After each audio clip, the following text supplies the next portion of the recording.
लोकसभा चुनाव के लिए जिस इंडिया गठबंधन का गठन किया गया था कि केंद्र की सत्ता से बीजेपी को हराया जा सके, उसे हटाया जा सके, लेकिन उसी लोकसभा चुनाव से पहले ही भले ही कुछ राज्य में इंडिया गठबंधन पर नहीं बन सकी बात, सीट शेयरिंग का मुद्दा गरमाया और नहीं बन पाई।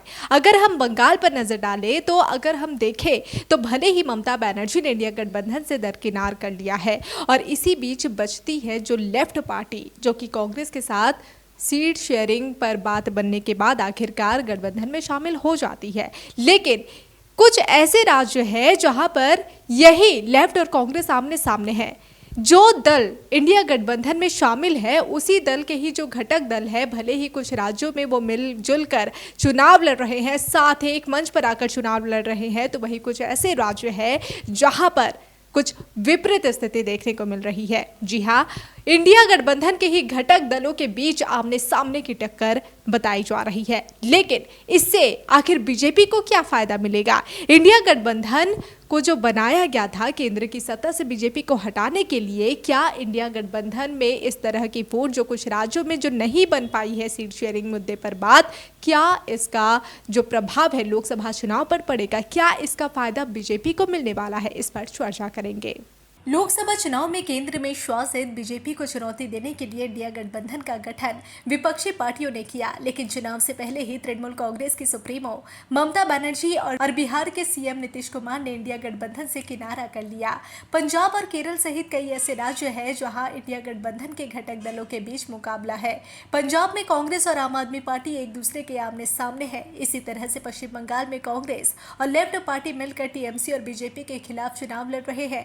वहीं केरल में इंडिया गठबंधन की दोनों पार्टियां कांग्रेस और लेफ्ट एक दूसरे के आमने सामने है। पश्चिम बंगाल में कांग्रेस के साथ अपने समझौते के तहत सीपीआईएम के नेतृत्व वाले वाम मोर्चे ने उसके लिए 12 सीटें छोड़ी है, जिनमें से 2 पर कांग्रेस वाम मोर्चे के घटक फॉरवर्ड ब्लॉक के खिलाफ दोस्ताना लड़ाई की संभावना देख रही है। हालांकि औपचारिक रूप से कांग्रेस और लेफ्ट के बीच कोई समझौते की घोषणा नहीं हुई है, लेकिन अनौपचारिक रूप से लेफ्ट ने कांग्रेस के लिए सीटें छोड़ी है। लेकिन केरल में स्थिति पूरी तरह से विपरीत है। केरल में भारतीय कम्युनिस्ट पार्टी यानी मार्क्सवादी के नेतृत्व वाले वाम लोकतांत्रिक मोर्चा और कांग्रेस पार्टी के नेतृत्व वाले यूनाइटेड डेमोक्रेटिक फ्रंट के बीच जोरदार टक्कर की संभावना है। डी राजा की पत्नी यानी राजा वायनाड कांग्रेस के नेता राहुल गांधी से मुकाबला कर रही है। इस तरह से पश्चिम बंगाल हो या फिर केरल, दोनों ही राज्यों में त्रिकोणीय मुकाबला के आसार है। पश्चिम बंगाल में लेफ्ट कांग्रेस का टीएमसी और बीजेपी के साथ, तो केरल में कांग्रेस का लेफ्ट के साथ मुकाबले में भारतीय जनता पार्टी ने भी अपनी पूरी ताकत झोंक दी है। ये पहली बार नहीं है कि कांग्रेस और वामपंथी इस रणनीति को अपना रही है। केरल और पश्चिम बंगाल में लगभग एक ही समय में विधानसभा चुनाव होने हैं। पिछले 2 विधानसभा चुनाव में उन्होंने केरल में एक दूसरे के खिलाफ लड़ाई लड़ी थी, जबकि पश्चिम बंगाल में साल 2021 के विधानसभा चुनाव में कांग्रेस और लेफ्ट के बीच समझौता हुआ है। हालांकि बंगाल में लेफ्ट कांग्रेस महाजोट एक भी सीट नहीं मिली। यह पहला अवसर था जब विधानसभा में ना तो कांग्रेस का कोई उम्मीदवार जीत पाया और ना ही लेफ्ट का, जबकि बीजेपी ने पहली बार 70 सीटों पर जीत हासिल कर रिकॉर्ड बनाया था। वहीं ममता बनर्जी की पार्टी तीसरी बार सरकार बनाने में सफल रही थी। तो जैसे कि आपने देखा कि इंडिया गठबंधन और दूसरी तरफ एनडीए, जो कि एक दूसरे के आमने सामने जमकर टक्कर देती हुई नजर आ रही है।